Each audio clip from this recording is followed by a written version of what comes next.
Selamat pagi. Kali ini kita akan menerokai Mazmur bab yang ke-25 dengan merenung satu tema kehidupan doa berpusat perjanjian. Exegesis dan refleksi humanetik tentang Mazmur 25 ayat 1 sampai ke 22. Kawan-kawan, marilah kita datang berdoa bersama. Tuhan Bapa di surga, kami meminta supaya Roh Kudus membimbing kami dalam masa kami mau menerokai firman. Ampuni dosa kami. Dengan daya Roh Kudus kami diperkuduskan, dikurapi demi menjadi seorang yang diberkati dan menjadi seorang berkat untuk lebih banyak orang. Bantulah kami mempunyai satu hubungan rapat sebagai ahli dalam perjanjian dengan Tuhan. Terima Tuhan adalah Tuhan yang penuh dengan kasih. Dan nama Kristus Yesus kami doa bersama. Amin. Saudara-saudari, sebagai permulaan, marilah kita memperkenalkan Mazmur 25 dengan latar belakang kesastraan dan teologi.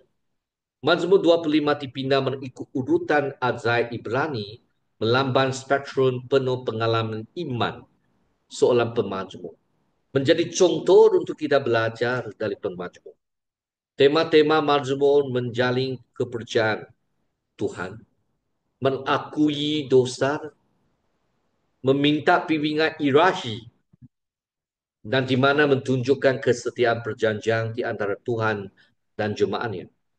Dan bagaimana Tuhan membebaskan dalam doa Daud. Wesley melihat Mazmur ini sebagai potret kebergantungan dan keriduan Daud akan arahan moral serta perampunan Tuhan. Thompson mentegaskan nilai Mazmur ini sebagai doa perjanjian yang sempurna, yang lengkap, yang holistik, yang membentuk kehidupan iman jemaat Tuhan terhadap Tuhan Yahweh. Mazmur bab 25 ayat 1 sampai 3 mengajar kita kepercayaan itu adalah asas untuk perjanjian kita dengan Tuhan. Kawan-kawan, marilah kita mendengar firman. Mazmur bab 25 ayat 1 sampai 3. Kepadamu ya Tuhan aku naikkan doaku. Ya Allahku, aku percaya kepadamu. Janganlah biarkan aku dipermalukan. Janganlah biarkan mungsurku mempertawarkan saya. Aku. Kekalahan tidak akan dialami orang yang percaya kepadamu, tetapi hanya dialami orang yang cepat memberontak terhadapmu. Kawan-kawan, dalam ayat suci ini, nafsi nasadi digunakan sebagai maksud penyiaran yang tegas kepada Allah menjadi dasar kepercayaan Mazmur ini. Potage kepercayaan kepada Tuhan sebagai keyakinan yang berterusan dan aktif menghadapi ancaman dan musuh. Tiada seorang pun yang berharap kepada Tuhan dipermalukan. Rasa malu menanti mereka yang mengkhianati tanpa sebab jasif. Wesley berpendapat hanya Tuhan sandaran hadapan yang sejati. Thompson percaya kepada Yahweh membentuk orientasi hidup dan bertahan keputusaan dengan harapan yang aktif. Baris kedua, permohonan untuk bimbingan dan pengampunan dari ayat 4 sampai ke 7. Marilah kita mendengar firman Tuhan, ayat 4. Ajarlah aku kehendakmu, ya Tuhan. Nyatakanlah apa yang harus aku lakukan. Ajarlah aku supaya ku hidup menurut kehendakmu, kerana engkau penyelamatku. Aku selalu berharap kepadamu. Ya Tuhan, ingatlah akan kebaikan dan kasih yang telah engkau tunjukkan sejak dahulu. Ampunkan segala dosa dan kesalahan masa mudaku. Ya Tuhan, demi kasih dan kebaikanmu, ingatlah akan aku. Saudara-saudari, dalam ayat suci 4 ke 7, di mana kita ketahui Daud berseru agar Tuhan menunjukkan jalan dan mengajarkan kebenaran. Saudara-saudara, jalan-jalanmu di dalam bahasa Ibrani deraka PK. Hedri Kenny mentekankan bimbingan yang aktif. Dan Jekro Dikau meliputi beras kasihan dan berbanding dengan dosa. Wesley menekankan dosa lama bukan penentu masa kini. Thompson meliputi beraskan seperti dicatat dalam Keluaran bab 34 ayat 6 dan 7. Pendapat yang sejati berbau pada keberas kasihan Tuhan. Kegagalan lama diledarkan oleh memberi ilahi. Bukan usaha sendiri. Kawan-kawan, marilah kita belajar untuk sandarkan kepada Tuhan. Kawan-kawan, daripada ayat 8 sampai ke 14 adalah barangan ketiga yang mengajar kita pengajaran ilahi dan keitiman perjanjian. Mana kita mendengar ayat suci daripada ayat seterusnya. Kita lihat dalam ayat 8. Kerana Tuhan baik dan adil. Dia menunjukkan jalan kepada orang yang sesat. Dia membimbing orang yang lendar hati ke jalan yang benar. Dan mengajar mereka kehendaknya. Orang yang mentaati perjanjian dan perintahnya dipimpinnya dengan kasih dan setia. Ya Tuhan, ampunilah aku sesuai dengan janjimu. Kerana besar dosaku, orang yang taat kepada Tuhan akan ditunjukkannya. Jalan yang halus ditepu. Mereka akan sentiasa dapat mampu dan anak cucu mereka akan mewarisi negeri itu. Tuhan ialah sahabat orang yang mentaatinya dan yang menyatakan perjanjiannya kepada mereka. Kawan-kawan, dalam ayat 8 sampai 10 ada pengajaran jelas. Yoret Tuhan berterus menerus mengajar orang berdosa dan rendah hati pada jalannya. Dalam ayat yang ke-10, semua jalan Tuhan adalah kasih setia. Hastai Yahweh. Kesetiaan perjanjian yang menyertai perjalanan hidup kita. Kita lihat Tuhan menyatakan rahsia. Syok Yahweh kepada mereka yang takut akan dia. Persahabatan dan nasihat yang mendalam bagi yang setia. Komentar Wesley, rahsia Tuhan ialah kemurahannya yang inti. Hanya diketahui oleh hati yang taat. Komentar Thompson, kebijaksanaan dan perjanjian saling berkait secara rohani tidak boleh dipisahkan. Implikasi ialah pemerintah menurut kerendah hati dan hormat. Pertumbuhan rohani berkembang melalui persahabatan ilahi bagi mereka yang boleh diajar. Barangan yang keempat ialah ayat 15 sampai ke 21. Marilah kita baca firman ayat 15 sampai ke 21. Aku sentiasa mengharapkan pertolongan daripada Tuhan, dan dia menyelamatkan aku daripada bahaya. Berpalinglah kepadaku yang Tuhan, dan kasihanilah aku.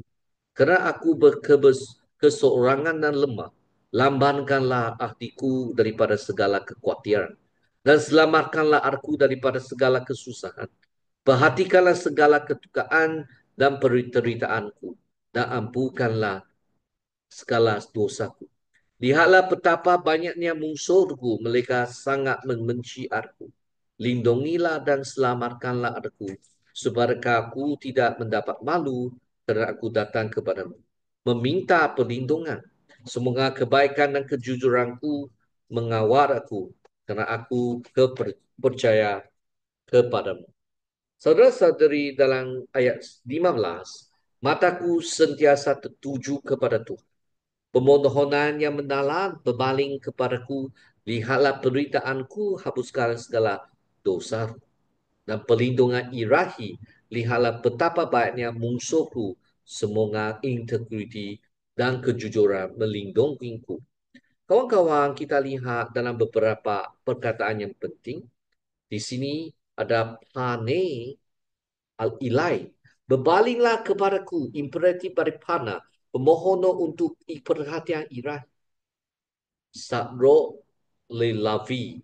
Saro lilavi. Saro lilavi. Kesusahan hati. Kesengsaraan darah. Dan seterusnya kita lihat tong yashar, integriti dan kejujuran.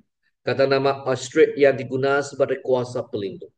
Wesley menyatakan integriti dan kejujuran sebagai sebuah rohani dari harapan perjanjian, bukan kebanggaan peribadi.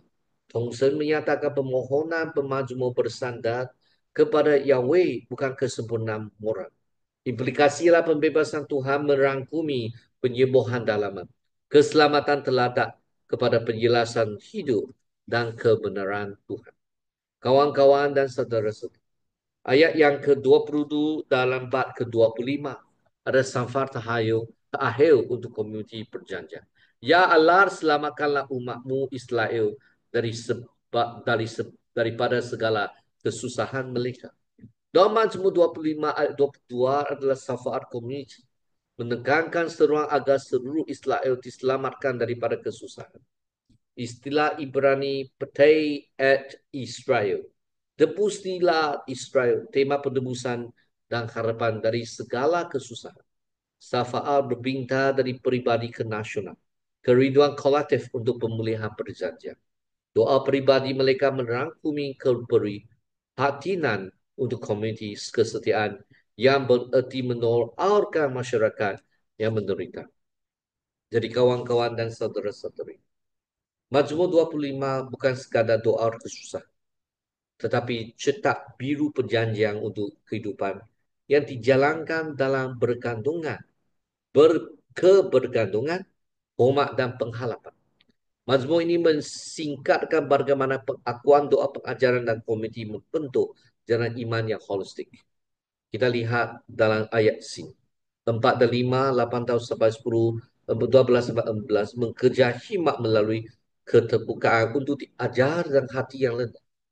Dalam 6, 7, 11 dan 8, pengakuan dosa dan mohon belas kasihan dari Tuhan. Menghadapi dosa dengan kejujuran dan bersandar pada belas kasihan Tuhan. Pada ayat 15 sampai 22, mendasarkan hidup dalam harapan perjanjian dengan doa untuk diri dan komuniti. Jadi kawan-kawan, Wesley dan Thompson mentegaskan bahawa kekudusan, hati terbuka serta harapan dan kasih setia Tuhan adalah inti orientasi hidup perjanjian di antara jemaat dengan Tuhan Yahweh. Mazmur 25 menuntut kita untuk mentandingkan Tuhan bukan kerana kelayakan kita, kebaikan kita, sumbangan kita, tetapi kerana Dia setia memberkati janjinya. Mari kita doa bersama. Tuhan Bapa di surga, kami puji syukur sebab Tuhan adalah Tuhan yang layak kami sandar, sebab Tuhan adalah Tuhan yang setia. Kami berdoa supaya kami dapat sentiasa berdoa untuk diri, individu, masyarakat, gereja dan komuniti secara am. Sebab Tuhan pimpin kami, menerangi hati kami, penuh dengan kasih dan kebenaran Tuhan. Dalam nama Yesus Kristus kami doa bersama. Amin. Semoga Tuhan memberkatimu dan menerangimu. Semoga kamu memperolehi kurnia berkat dari Tuhan. Amin. Bye.